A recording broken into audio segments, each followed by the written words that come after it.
வணக்கம், நான் உங்கள் chef Deena. Welcome back to chef Deena's kitchen. நம்ம நிறைய திருநெல்வேலி சாப்பாடு வந்து பார்த்து தெரிஞ்சுட்டு வரோம். இன்றைக்கி ஸ்பெஷலாக பார்க்க போகிற சாப்பாடு என்ன கேட்டிங்கன்னா, உளுந்தங்களி எப்படி பண்ணு சொல்லி கேட்டு தெரிஞ்சுக்க போகிறோம். இந்த உளுந்தங்களி நல்ல ஒரு ஹெல்த்தியான ஒரு ரெசிபி. அதுவும் பர்டிகுலராக பார்த்தீங்கன்னா உளுந்தம்பருப்பு, அரிசி, கருப்பட்டி, வெல்லம் இதெல்லாம் வச்சு நல்ல ஒரு டேஸ்டியான ஸ்டைலில் பண்ண போகிறோம். அதுவும் இந்த ரெசிபி வந்து morning breakfast, lunch, dinner, evening snacks எந்த டைம் வேணாலும் சாப்பிட்லாம். இந்த ரெசிபி பண்ணுறவங்க யார் கேட்டால் திரு சண்முக சுந்தர் ஐயா. கடைசியாக வந்து பெண்கள் வயதுக்கு வந்த பிறகு நல்ல ஒரு ஹெல்த்தியான ரெசிபி எப்படி பண்ணுறது, என்ன மாதிரி ரெசிபிலாம் திருநெல்வேலியில் பண்ணுவாங்க, அந்த அவியல், உளுந்த சோறு, எள்ளு சட்னி, வெண்டைக்காய் பச்சடி, இந்த மாதிரி ரெசிபிலாம் பண்ணி காமிச்சார் பார்த்தீங்களா, அவர் தான். உளுந்தங்களி எப்படி பண்ணுறது கேட்டு தெரிஞ்சுக்கலாம் வாங்க.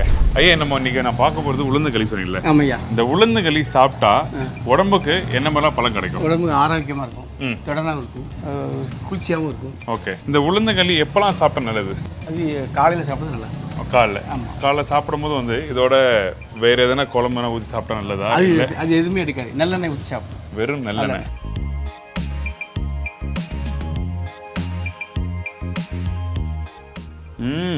நீ ஹோட்டலில் இந்த மாதிரி களி சாப்பிட முடியாது.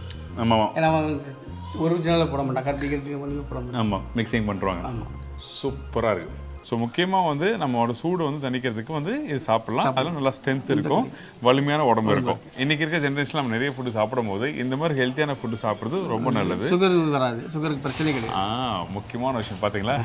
ஓகே, இன்றைக்கி இந்த உளுந்தங்களி பண்ணுறது பார்க்க போகலாமா? வாங்க ஐயா.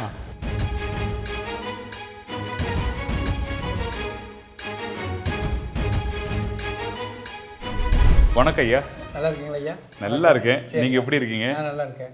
லாஸ்ட் டைம் வந்து நம்ம பண்ண ரெசிபி உளுந்த சோறு, அவியல், எள்ளு சட்னி, வெண்டைக்காய் பச்சடி, இந்த 4 ரெசிபி பார்த்து நிறைய பேர் ட்ரை பண்ணி பார்த்து சூப்பராக சொன்னாங்க. அதுவும் பர்டிகுலராக பெண்கள் வந்து வயசுக்கு வந்த பிறகு இந்த மாதிரி உணவு சாப்பிடணுமா, எங்கள் வீட்டு சைடில் தெரியாது, இந்த மாவட்டம் சுற்றி இருக்கவங்களாம் தெரியும், ஆனால் சிட்டி சைடில் இருக்கவங்களும் தெரியாது. நல்ல விஷயம் அன்றைக்கி நீங்கள் சொல்லி கொடுத்தீங்க. அந்தளவுக்கு ஒரு அருமையான ரெசிபி. இன்றைக்கி நம்ம என்ன பண்ண போகிறோம்? இப்போ களி கட்ட போகிறோம். களி, உளுந்தங்களி. நல்ல ஒரு ஹெல்த்தியான ஒரு களியில் சத்து உள்ள ஒரு பொருள். இந்த உளுந்தங்களி ரெகுலராக நம்ம சாப்பிடலாமா? அழகாக சாப்பிடலாம். கருப்பட்டி நம்மளுக்கு உடம்பு நல்லது தான், சுகர் கிடையாது. சுகர் கிடையாது. உளுந்த பருப்பு களி பண்ணுறதுக்கு ஃபர்ஸ்ட் நம்ம என்ன பண்ண போகிறோம்?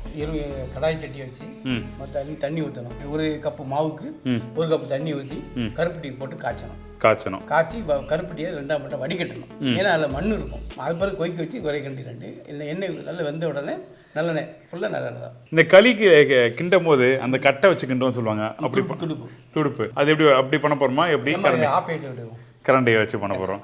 நல்லா நிறைய குவான்டிட்டி பண்ணால் அப்படி அந்த கட்டையை வச்சு பண்ணுவோம். நல்ல விஷயம். ஸோ இந்த களி பண்ணுறதுக்கு தேவையான பொருட்கள் என்ன? ஒரு 1/4 கிலோ அரிசி, 100 கிராம் உளுந்தம்பருப்பு, தொலிப்பருப்பு, ஒரு 1/2 கிலோ கருப்பட்டி, 1/2 கிலோ கருப்பட்டி, 200 நல்லெண்ணெய், 200 நல்லெண்ணெய். அவ்வளோதான். இந்த 4 இன்கிரீடியன்ஸ் தான் தேவையான பொருட்கள். வேறு எந்த இதுவும் வேண்டாம். ஏலக்காயோ முந்திரி பருப்போ எதுவுமே தேவையில்லை. ஃபர்ஸ்ட் நம்ம என்ன பண்ண போகிறோம்? முதல்ல தண்ணி ஊற்றணும். ஓகே, தண்ணி ஊற்றணும். இந்த மாவு தண்ணி ஊற்றணும். ஓகே, இந்த மாவு வந்து எப்படி அரைச்சி வச்சிருக்கீங்க? அரிசியும் உளுந்து சேர்த்து 2 மிக்ஸ் பண்ணி. அரிசி வந்து 1/4 கிலோ, உளுந்து 100 கிராம். உளுத்தம்பருப்பு, கருப்பு உளுத்தம்பருப்பு தான் போடணுமா? கருப்புலாம் போடணும். அதெல்லாம் களி நிறைய வரும். அது இல்லாமல் தோலோட போடுறது ஸ்ட்ரென்த்து சொல்லுவாங்க, சத்து சொல்லுவாங்க. ஓகே, இந்த கருப்பு உளுத்தம்பருப்பு வாஷ் பண்ணி, அதாவது நல்லா கழுவி காய வச்சு பவுடர் பண்ணுவோம். அப்படியே போட்டுருவோம். இதுக்கப்புறம் பச்சரிசி 50-20 பச்சரிசி தான் போடணும். 50-20 பச்சரிசி. அப்படின்னா இது பரிசாக இருக்கும். 50 அரிசினா இல்லை 50-16 இட்லி அரிசியில் பச்சரிசி, சம்பா அரிசி யூஸ் பண்ணலாம். சம்பா அரிசி யூஸ் பண்ணலாம். சரி, ஓகே. பொடி பச்சரிசி யூஸ் பண்ணால் சரியாக ஆகாது, நல்லா வராது, இருக்காது, கெட்டியாக. இந்த அரைக்கிற பக்கம் என்ன? நைஸாக இருக்கிறோம். இந்த வீட்டில் இந்த புட்டுக்கு அரைக்கிற மாதிரியா இல்லை இடியாப்பத்துக்கு அரைக்கிற மாதிரியா? நைஸாக, நல்ல நைஸா. இந்த மாதிரி நீங்கள் நைஸாக அரைச்சி எடுத்தீங்கன்னா இந்த மாதிரி களிக்கின்றதுக்கு நல்லா இருக்கும். இந்த மாவை அரைச்சி நம்ம எத்தனை நாள் வைக்கலாம்? 1 மாதம் ஒன்றாவது. ஓகே, நல்ல விஷயம். இந்த கருப்பட்டி வந்து எங்கே வாங்கினா நல்லா இருக்கும்? ஃபர்ஸ்ட் ஆஃப் ஆல் இங்கே நம்ம டவுனில் வாங்கினா நல்லா இருக்கும். தூத்துக்குடி பக்கம் போனீங்கன்னா விளாத்துக்குளம் வேம்பாருமாங்க. ஓகே, அங்கே தான் விசேஷமா? இது விசேஷம் இங்கே தான். சரி, ஓகே. இந்த ஏரியா தான் ஜாஸ்தி. இந்த ஏரியா ஜாஸ்தி அதிகமாக கிடைக்கும். சரி, இப்போ எவ்வளோ போடலாம் இதில்? எல்லாத்தையும் போடலாமா? ஓகே. இதுக்கப்புறம் இந்த கருப்பட்டியை நொறுக்கி வச்சிருக்கேன், கொஞ்சம் உடச்சி வச்சிருக்கேன் ஈஸியாக கரைக்கிறதுக்கு. இப்போ தண்ணி ஊற்றலாமா? 1 கப் தண்ணி. 1 கப்பு மாவுக்கு 1 கப் தண்ணி. ஓகே, 1 கப்பு மாவுக்கு 1 கப் தண்ணி. 1 கப் தண்ணி.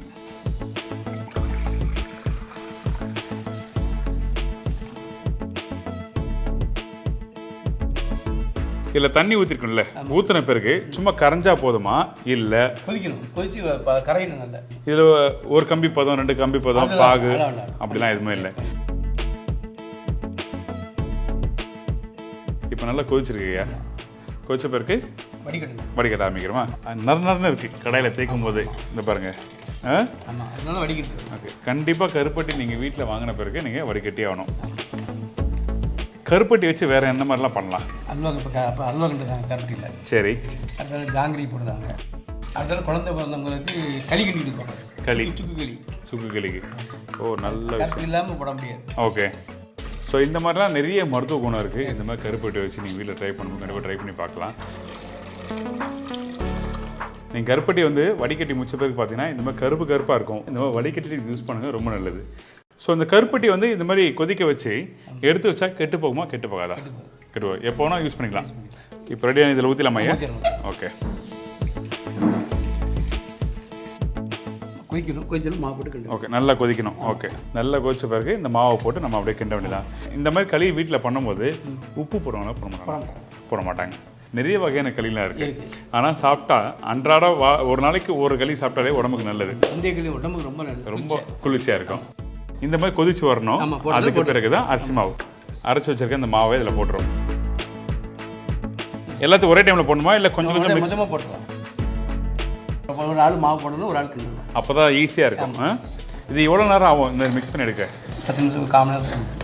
இந்த மாவு போட்ட உடனே அடுத்த ஒரு 2 செகண்ட்ல நல்லா டைட்டாக ஆரம்பிச்சிச்சு.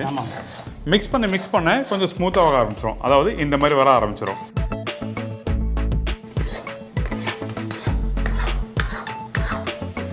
இந்த உளுத்தம்பருப்பும் இந்த அரிசி மாவும் போட்ட பிறகு அடுத்து ஒரு 5 நிமிஷம் கழிச்சு பார்த்தீங்கன்னா இந்த மாதிரி கெட்டியாக இறுகி வருது. ஐயா, இந்த மாதிரி கெட்டியான பிறகு நம்ம என்ன பண்ணுறோம்? எண்ணெய் ஊற்றணும். நெல்லெண்ணெயா? கொஞ்சமாக ஊற்றணும். கொஞ்சமாக ஊற்றணும். நல்லா ஊற்றி உடனே மிக்ஸ் பண்ணுவோம். எப்படி?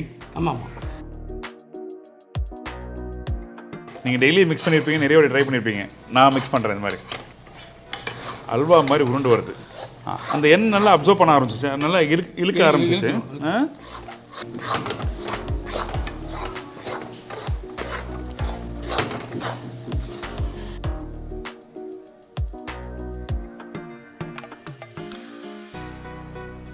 இப்போ ஐயா ஒரு வாட்டியும் வந்து இந்த மாதிரி எண்ணெய் இருக 200 ml எண்ணெய் ஊற்றணுமா? ஆமாம். ஓகே. இப்போ இது வெந்துருச்சுன்னு சொல்லி எப்படி செக் பண்ணுறது? கையில் எடுத்தால் ஒட்டாத பக்குவத்தில் வரணும். களி நைட்டில் சாப்பிட்டா நல்லதா? எப்போனா சாப்பிடலாம். எப்போனா? மதியானம், காலைல, நைட் எப்போனா சாப்பிடலாம். இங்கே நிறைய கேட்ரிங் நான் பார்த்தேன். இப்போது ஏகப்பட்ட பேர் வந்து ஆர்டர் கொடுத்துட்டே இருக்காங்க. கேட்ரிங் 100 பேர், 200 பேர், 50 பேர். இன்றைக்கி மட்டும் குறைஞ்சபட்சம் ஒரு 8-10 பேர் நான் பார்த்துட்டேன். இப்போது அது இல்லாமல் காலைல ஒரு 500 பேர் பண்ணீங்களா? எத்தனை பேர் பண்ணீங்க? 200 பேருக்கு பண்ணீங்களா? நேற்று 1000 பேர் பண்ணேன். நேற்று எத்தனை பேருக்கு? 1000 பேருக்கு. டெய்லி வந்து நிறைய பேர் தேடி வராங்க உங்களை. ஸோ அந்த மாதிரி டைமில் வந்து நீங்கள் எத்தனை மணிக்கு டெய்லி எழுந்துக்கிறீங்க? நான் 3 மணிக்கு எழுந்துருவேன். 3 மணியா? ஆமாம். 3 மணிலேருந்து சாயங்காலம் வரை வேலை வைக்கோம்ல, அந்த மாதிரி பார்ப்போம். இந்த மாதிரி டெய்லி வேலை செய்வீங்க. இப்போ நம்ம என்ன பண்ணுறோம்? திருப்பி என்ன ஊற்றணுமா? கொஞ்சம் எண்ணெய் ஊற்றணும். ஓகே. எண்ணெய் தான் நல்லெண்ணெய் தான் முக்கியம். வேறு எந்த எண்ணெயும் யூஸ் பண்ணக்கூடாது. ஓகே. நமக்கு உடம்புக்கு நல்லா ஆரோக்கியம் இருக்கும், குளிர்ச்சியாக இருக்கும். குளிர்ச்சி. ஆமாம்.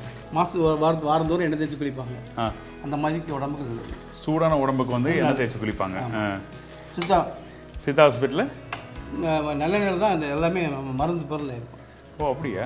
ஓகே, எனக்கு தெரியாத விஷயம். நல்ல விஷயம். களி ரெடி ஆகிடுச்சா? அப்படி ஆமையா, ஆல்மோஸ்ட் முடிஞ்சா? ஆமாம். நல்லா கெட்டியான ஒரு பக்கத்தில் வந்திருக்கு. ஸோ இந்த மாதிரி கரண்டிலேருந்து எல்லாத்தையும் நல்லா வலிச்சு எடுத்துடுறோம். சரி, ஓகே. அந்த எண்ணெய் அப்படியே இருக்குமா சைட்லலாம்? இருக்கும். ஓகே. இது சாப்பிடும்போது சூடோடு சாப்பிடுமா? சூடு ஆறின பிறகா? சூடாக சாப்பிடலாம், ஆரஞ்சு சாப்பிடலாம். ஆரஞ்சு சாப்பிடலாம். டேஸ்ட் தான். ஓகே. சாப்பிட்டு பார்த்தலாமா? சூடாக இருக்குமா? எப்படி? சூடாக தான் இருக்கும். ஓகே. ஒட்டவே இல்லையா நீங்கள் சொல்கிற மாதிரி? சாப்பிடலாமா? நல்லா உருண்டு வந்திருக்கு.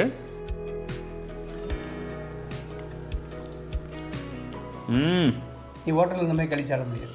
ஆமாம். ஏன்னா ஒரிஜினலாக போட மாட்டான், கருப்பி போட மாட்டான். ஆமாம், மிக்சிங் பண்ணுறாங்க. ஆமாம். சூப்பராக இருக்குது. மிஸ் பண்ணவே பண்ணாதீங்க. கண்டிப்பாக வாரத்தில் ஒரு நாள் இந்த மாதிரி ரெசிபி நீங்கள் வீட்டில் ட்ரை பண்ணி பார்க்கலாம். இந்த மாதிரி கருப்பட்டி வச்சு நீங்கள் வீட்டில் பண்ணிங்கன்னா ரொம்ப நல்லாயிருக்கும். நம்ம வீட்டு குழந்தைங்களுக்கு இன்றைக்கி இருக்க சூழ்நிலை இந்த மாதிரி ஒரு ரெசிபி நீங்கள் பண்ணாதான் அவங்க ஜென்ரேஷனில் வந்து பார்த்தீங்கன்னா இந்த மாதிரி ரெசிபி அவங்களும் ட்ரை பண்ணி பார்ப்பாங்க. ரொம்ப ஒரு ஹெல்த்தியான ரெசிபி. சமைக்கிற டைம் பார்த்தீங்கன்னா அதிகபட்சம் ஒரு 20-25 நிமிஷம் தான். ஆனால் நீங்கள் பண்ணி வச்சானா நீங்கள் மறுநாள் கூட சாப்பிடலாம். ரைட்டா? ஒன்றுமே கெட்டு போகாது. கண்டிப்பாக ட்ரை பண்ணி பாருங்கள். இன்றைக்கி ஒரு சூப்பரான உளுந்தங்களி எப்படி பண்ணுற அழகாக சொல்லி கொடுத்துருக்கேன். ரொம்ப ரொம்ப நன்றி.